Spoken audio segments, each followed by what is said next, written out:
filoham-pirenena ny teny hoe horaisina horaisiko an-tanana momba metra frame ho mpiasam-panjakana tsy niteny izy isa tsy niteny izy hoe 10 000 na 5 000 mbola niteny koa izy hoe ho maimaim-poana ny fidiran'ny mpianatra ny sekolim-panjakana tsy niteny izy zay ny phraseny tsy nametraka izy hoe mandoam-pany maimaim-poana so ampidirina metra frame rehetra nanomboka tamin'ny propaganda mandra-potonga izy lany izay ny zavatra takinay zay mpampianatra dia mpianatra araky nyzany fa mampampianatra anay zay dia mampianatra foana zahay hoe ajao ny teny nomena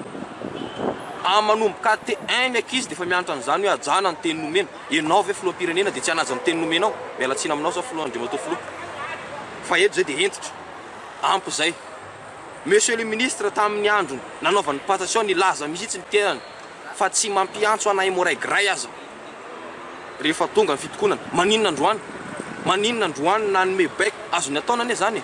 personnel ane zahay hoe aza samborona io fa avelo hitako moramora zareo maninona nidinao vavady zany ve natao hoe manaja ny teny nomena ministre ny fanabeazan'ny pirenena ianao manabe vahoaka zany aminay zany tsy rariny ka dikany anay dia tsotra rehefa tsy hainao ny asanao mialahy tsika anay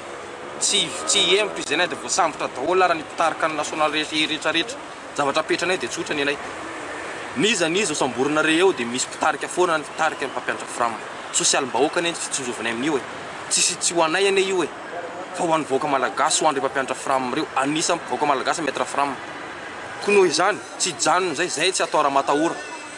fa iroso foana zay na dia igadra dollar izay membre 58 000 na 75 000 metra frame raha igadra tsy olana zany fa zay iroso ary tsy verina tsony